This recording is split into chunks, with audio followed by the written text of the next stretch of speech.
baby, Carrie spared Kim, but I would have went in and blast. I would have boo, boo, boo, boo, boo. Get my motherfucking child. That's how I would.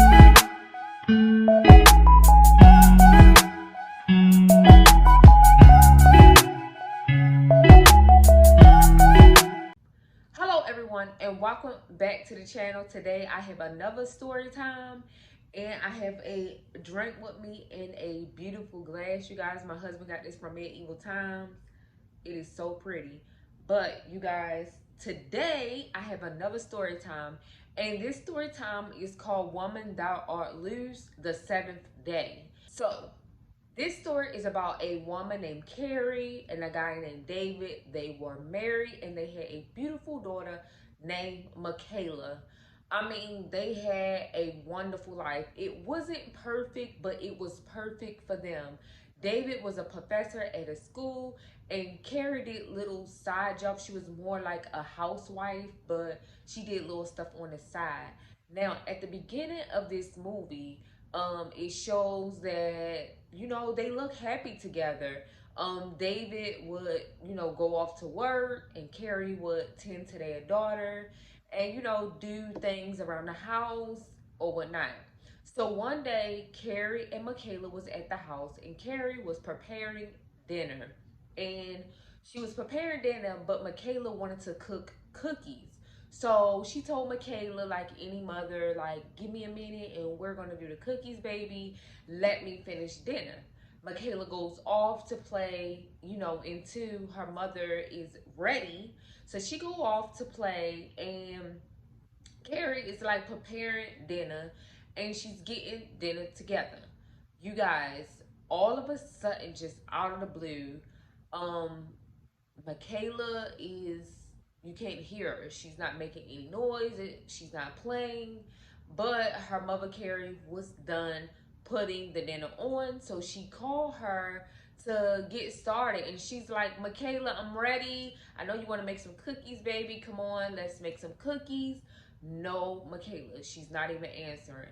So Carrie just start roaming around the house, like calling her Michaela, Michaela, Michaela, like upstairs, downstairs, Michaela, in the rooms, Michaela, no Michaela. She gets to the doors, like by the living room, whatever. They had these doors that open. She gets by the door and she sees Michaela toy that she was playing with on the ground and the door is open. So with a big instant, she's like, oh no, something's going on. She goes outside, Michaela says nothing. So Carrie calls her husband David and also the police. And the police get there, or whatever. Her husband get there first. Then the police get there and the detective, like, off the back start asking questions.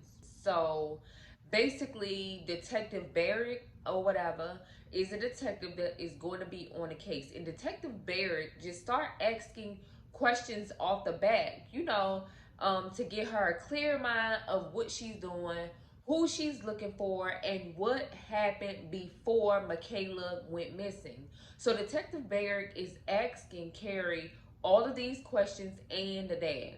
Now, remind you, the dad is a professor, but he knows people in high places.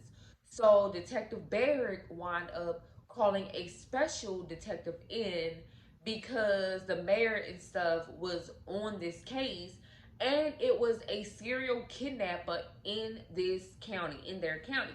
So off the bat, like, they start searching for Michaela.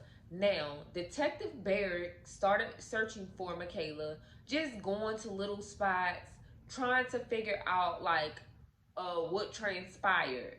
And Detective Barrett started realizing that if Carrie didn't hear screams, then obviously Michaela likely knew her abductor. But they still was on the lead because other children were becoming missing and they had a lead in a actual known kidnapper. So everybody was thinking that this actual known kidnapper was the one that took Michaela. So basically Detective Barrett, like any detective, was still digging because she know this, but she want to make sure she got all her, you know, P's and Q's right, and dotting her I's and crossing her T's, right? So she start investigating in the parents also. Like off the bat, Detective Barrett asked David and Carrie to go down to the police station and do a lie detector test just to rule out the parents. They did a lie detector test and everything came back like legit. Like everything was good. Detective Barrett let them go home and they were ruled out as kidnapping their daughter Michaela or harming their daughter Michaela. But Detective Barrett was still kind of like, you know, searching around trying to figure out stuff. So Detective Barrett the next day came over and start asking Carrie, is there any way she can speak to her alone? Off the bat, Carrie was like, no, this is my husband David. He's not stepping out. Get to the point. I need my daughter found. Get to the point. Y'all wasting time. So Detective Barrett start asking Carrie, like, Carrie, are you sure, like, from your past, there's nobody out to get you or hurt your daughter? And off the bat, Carrie, like, why are you asking me this? And David looking like, wait, what do you mean? Like, what do you mean? Because my wife is this, she's perfect. She's a good wife. I ain't gonna say perfect, but she's a good wife. So David looking curious, and Carrie like, what do you get off at? Like, why are you asking me this? And Detective Barrett goes straight to the point because you know Carrie was like yeah, like ask me for my husband type stuff. Like she didn't have any secrets. So Detective Barrett off bat like, honey, since you want to go there, like you have a long record of crime, like selling drugs, attempt to sell, like prostitution, uh stabbing somebody, like the list goes on. Do you want me to keep going? You've been in jail, like you have a record. And Carrie was like shocked. She was like stiff, like, oh Lord, I didn't know she was gonna go there. And Detective Barry went there because, like them, she was trying to find their daughter Michaela. So David is looking shocked, like he don't know none of this. Like he like, who are you? Then Detective Barry says, okay, since you want to play hardball, Michaela Martin or something, she called her, but that wasn't the name that she was going by. Carrie was the name. And Carrie looked like, yes, I changed my name. I'm no longer that girl. Like, girl, Carrie, like, you changed your whole name and you got a whole record and your husband don't know anything. David was shocked, y'all. I mean, he up here like, is this really my wife? Like, that ain't even her name. Like, what's going on? And so he gets real frustrated. Now he's like, wait a minute, too many secrets. Like, what's going on? Like, what she mean your name is not Carrie? Like, girl. So Detective Barrett, like, okay, get to the point. Like, I'm asking you, is there anybody out to get you or harm your daughter? And Carrie was like, not that I know of. So Detective Barrett and them left to like finish their job, keep looking for Michaela, and David goes ham. He like, wait, what is going on? I don't even know my own wife. Like, you've been lying the whole time. You was a prostitute. What? I'm married to a prostitute. You sell girl. Like, what's going on? Yo, why David storms out? I mean, Carrie like so devastated, she's embarrassed. But before David storms out, Michaela, well, Carrie, tells David that she was trying to run from her past. She wanted to keep that her past. She a different girl, and that she was molested by her father as a child. And David was like, I don't know. I think you lying about that. But Carrie was not lying about that. So he leaves out, storms out, and he goes to like his best friend house and tell his best friend, and his best friend like leave her. Like, what are you gonna do? If I was you, I would leave her. Like, I wouldn't be with that type of woman. It showed that his best friend never liked it Carrie in the first place. He always felt like she was hiding something. It was something about her. So this relieved him, and he was like boosting his friend up to leave homegirl. Like, leave her. She lied of who she is. You don't even really know her. I mean, like, why stay with her? Like, she's not the person you married. Like, and she got a whole like another name. Like, what else she not telling you? And so David didn't want to talk about that. All he wanted to do was put flyers around and go find his daughter. So he told him, like, I don't want to talk about it more. I'm about to go, like, put flyers around. That's okay. And his friend was like, I'll come with you. As soon as he said he was about to go over to the other side of town, which would be considered where they grew up at, like the hood, his friend was like, nah, I just stay here and answer phones. Like, nah. So they was like, man, fucking, I'll do it my damn self. So he went and started posting flyers and everything. And again, like, he went over to the hood side of the neighborhood first. And by the way he was dressed and stuff, they assumed that he was trying to say that they kidnapped his daughter or criminals. So, you know, him and the guy had some words or whatever into, like, he told him where he lived at over there before. And the dude started recognizing who he was. So the guy decided to agree to help him put out flyers and stuff around the neighborhood. So he won't have to go around the whole neighborhood, but put out flyers. And David lived over there with his mother and stuff, but when he, you know, started getting successful as a professor and stuff, he moved from that side of town, but his mother was still there. But some years like after he had his daughter, or before he had his daughter, his mother wound up passing over there. So that's why he didn't really go over there like that anymore. But now he has help passing out flyers in the hood, right? So next thing you know, like, he goes back home. I mean, he goes to the office, and y'all, he tore that office up. Like, he was so pissed, so frustrated of learning his wife wasn't who she said she was, his daughter missing. Like, he was going through so many emotions, like stressed. So of course he tears up, you know, the place or whatever, and he's just pissed, like, at this point. So his assistant comes in, and she sees him on the floor, dims the lights, and like, you know, I got you. You know, I know how to do your classes. Like, you know, I got you while you and your wife find your daughter. Like, you know, like, this is stressful enough. Like, you need to be finding your daughter. And so he say okay, and she kind of helps him pick up some stuff a little bit, and she leaves. So David gets up, get himself together, go home, and him and Carrie is just having this conversation of like, why didn't you tell me? Like, what was the point of you hiding this? And why did you name our daughter your name?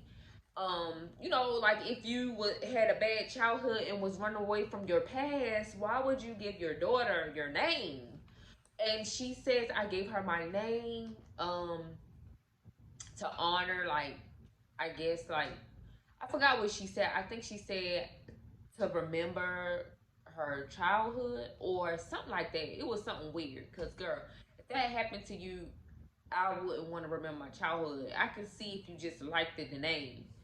But yeah, so then they having their problems, and that's what gets me. Like, when hard times come, stuff like this, like, families fall apart, and that's what David and Carrie was doing. They was falling apart day by day. I mean, falling apart, and David could not accept that his wife was a prostitute. I mean, he was just treating her like trash to the point where Carrie was so depressed and hurt with herself, and it was just putting her in mind of what happened to her when she was little with her dad and stuff, that she started going back to drinking really bad. So at this point, she don't care. Like, she's drinking like bad. And so I don't think David like noticed like she was getting worse with drinking, but after a while he started noticing, and he like, okay, here we go with the drinking type stuff. But it was, she went to the police station to like give any more information she might know. Now, the detective introduced her to another detective, which used to be a friend of hers a long time ago when they were like in elementary school and stuff like that. So, like, they were reunited. They gave each other a big hug. The other detectives was like, oh, so I guess this a whole like reunion. And obviously, to Carrie, it was. And so she gave the detective a hug. So then kind of find out they've been knowing each other ever since elementary school. So now he's on the case trying to help find her daughter. And so the detective, I'm gonna just call him Mike because I can't remember like his actual name. But the detective Mike, the male detective, started helping the female detective on the case. So he was pulling all kinds of cards. He was questioning David, making sure like, oh, you didn't have a mistress, like, like you wasn't stepping out on Carrie, like you don't have nothing that you need to tell or get off your chest, so we can like properly find your daughter. And he was like, no, like what are you talking about? Like, no, like find my daughter type stuff. Like at this point, y'all doing too much. So, um, both detectives start investigating the actual serial kidnapper. And eventually, they finally got a way to communicate with him without him knowing they were police by acting like a young girl. And so they got him to agree to meet at a park. And he called one of his people and was like, I need you. So he had a whole backup just in case. So it was a guy pretending to be the kidnapper that went to the park to meet the girl. And he told her, well, the detectives, but he told other detectives in the message that he will have red socks. So they planted a seed by having a young girl there and sitting on the bench and acting like she's just waiting on somebody.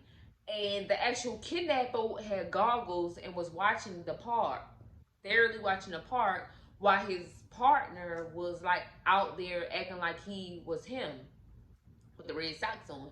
So the guy sit next to the girl, and off back the detectives thinking they had their man.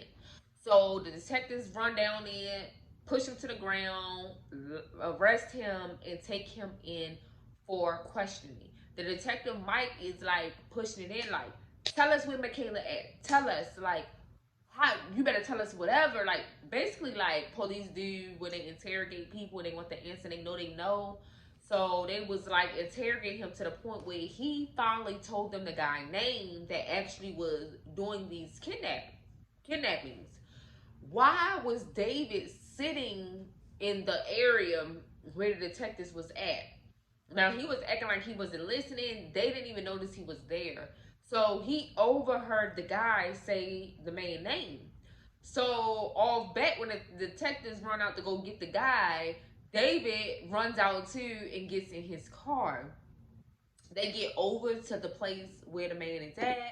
They get him outside, and David automatically, bop, where my daughter? Like he going pound town. Like he got giving that man knots. Like boop boop boop boop boop. Where's my daughter? And mind you, the detectives and stuff like standing there, like letting him get a couple of licks in, but then pulls him off the guy. They get the guy down to the police station. The guy confessed about all the children, all the pictures they were showing. He confessed that he took them. And when they got to Michaela picture, like he didn't know who that little girl was. Like he never seen her. He was so honest, y'all, to the point where like everybody believed him. Like I even believed him. So like he confessed about all the other kids while we confessed about her. So at this point, they arrest him or whatever for all these kidnappings and murders he done. And now we back at square one. Like David and Carrie, like, okay, where's our daughter? They still upset with each other, can't stand each other. And the detective Mike winds up being in the bathroom with David and telling him, like, you got a good wife, like she loves you, like, yeah, I love her. That was years ago. We were kids. Like, you need basically tell him, nigga, treat her right. I know she told you a story about her past, but it's a reason for that. Like, she wanted to throw it in the past, like, but she loves you type energy, like, be, you know, take care of your family type stuff. So David, like, now he on this jealous streak, like, wait, you said you love my wife? Like, bruh, stay away from my wife type stuff energy. But he's not staying away from your wife because he's the detective, member. Like they searching for your daughter at this point. So David is the one who takes Carrie to this place. You know how when people been abused or need counseling, they go and get this help.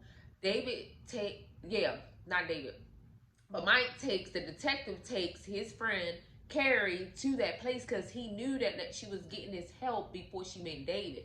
So he took her back to the place to get help so it can help her stop drinking so she can help with finding her daughter.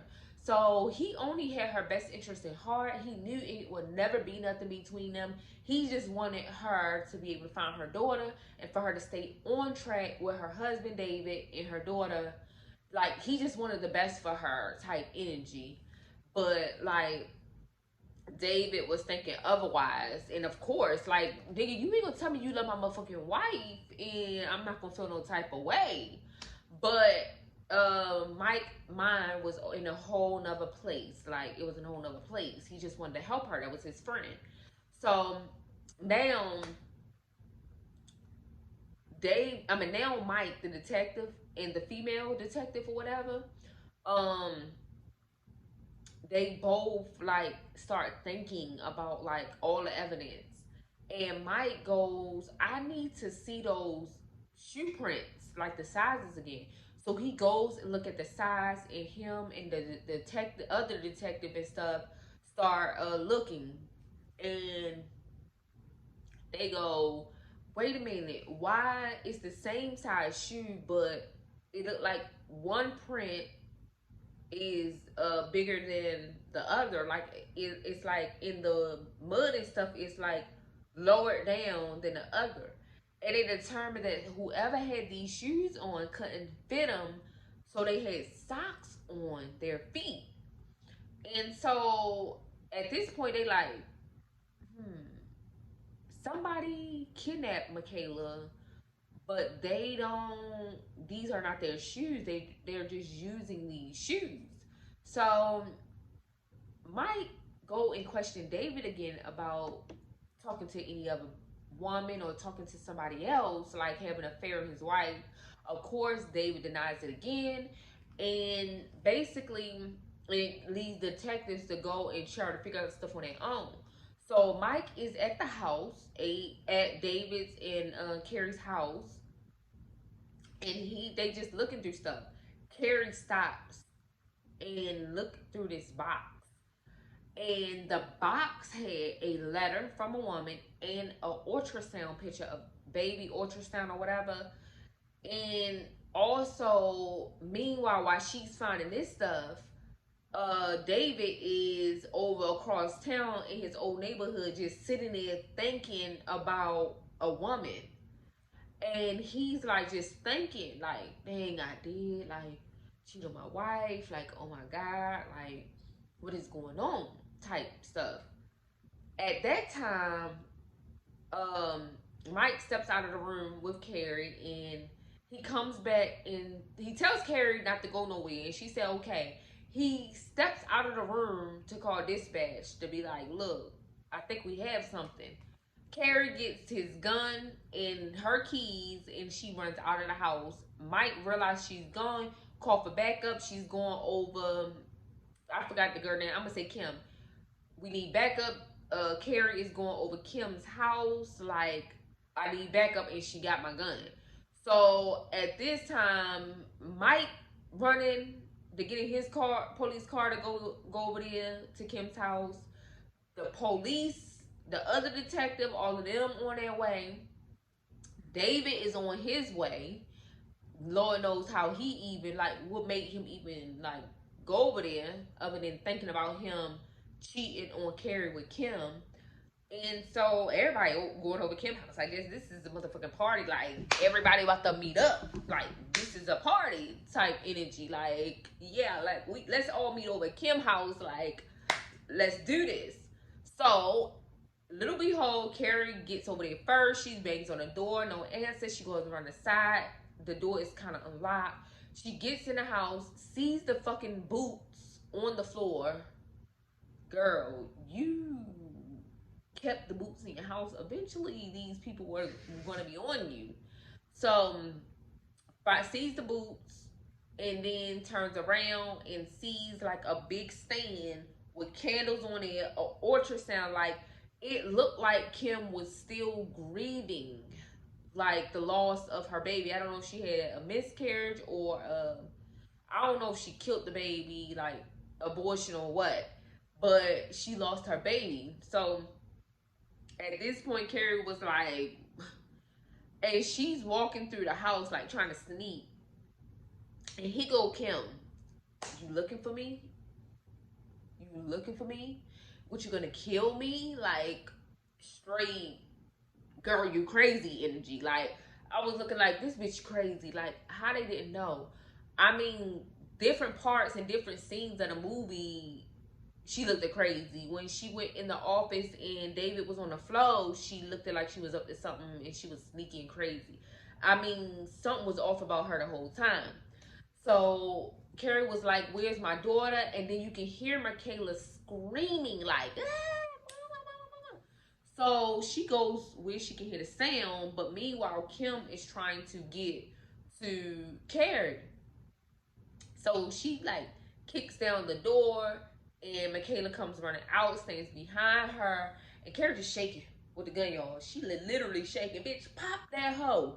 But she just shaking with the gun, and Kim hits her with something, knocking the gun out of Carrie's hand. Now this is what I'm talking about these movies. Like, beat her ass, like, shoot the hoe, like, what you waiting for? Like, girl, like, you could have been shot her. How did she get that motherfucking close to you and knock the fucking gun out your hand? I don't know. But she knocked the gun out of her hand, and they was like tussling, and she told Michaela to run. Carrie told her daughter to run. Michaela runs to the front. Meanwhile, old girl Kim got the stick, trying to chase after Michaela with the stick.